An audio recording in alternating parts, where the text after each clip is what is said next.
नमस्कार, one India news plus में आपका स्वागत है। जयपुर नूरानी मदरसा शास्त्री नगर में 16 फरवरी को यूसीसी को लेकर विचार विमर्श हुआ, जिसमें एक लेख पढ़ के राष्ट्रीय मुस्लिम महासभा अध्यक्ष सैयद साहिबे आलम ने सुनाया, जो इस प्रकार है। समान नागरिक संहिता यूसीसी के मुद्दे पर 22वें विधि आयोग द्वारा लोगों और धार्मिक संगठनों की राय मांगे जाने के बाद यह एक बार फिर चर्चा में है।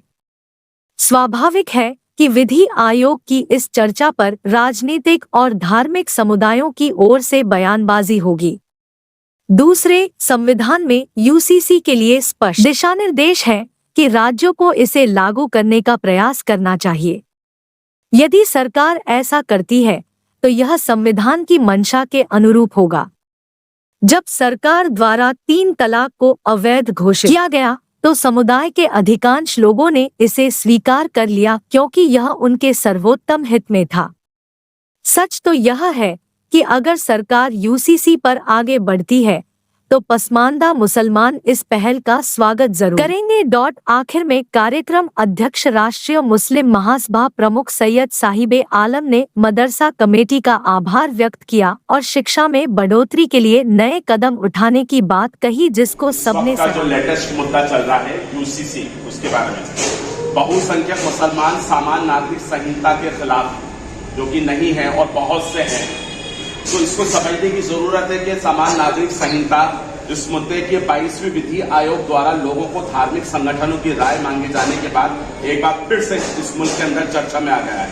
स्वाभाविक है कि विधि आयोग की इस चर्चा पर राजनीतिक धार्मिक समुदायों में बयानबाजी हो रही है, लेकिन सवाल यह है कि देश में समान नागरिक संहिता से आखिर किसको दिक्कत है और किसको दिक्कत नहीं है। जब भी नागरिक समान संहिता की बात होती है तो मुसलमानों के खिलाफ दुष्प्रचार किया जाता है, जो मुसलमान किस तरह की बातें करते हैं, जबकि मुसलमान जो है किसी तरह की कोई गलतफहमी ना तो फैलाते हैं और न किसी गलतफहमी का शिकार होते हैं। अगर यूसीसी लागू होती है, यानी कि यूनिफॉर्म सिविल कोड लागू होता है, तो धार्मिक आस्था खतरे में पड़ जाती है और इसी के साथ साथ नागरिकों को समान रूप से लागू करने हेतु धर्म अनुयायियों की धार्मिक मान्यताओं को कोई प्रभाव नहीं पड़ता है। यदि विवाह यानी कि शादी, तलाक, भरण पोषण, उत्तराधिकारी, विरासत के मामलों में एकरूपता विशेष धर्म रूप में विरुद्ध कैसे हो सकती है। दूसरे, संविधान में यूसीसी के लिए स्पष्ट निर्देशित है कि राज्यों को इसे लागू करने का प्रयास करना चाहिए। यदि सरकार ऐसा करना चाहती है तो संविधान की मंशा के अनुरूप होगा।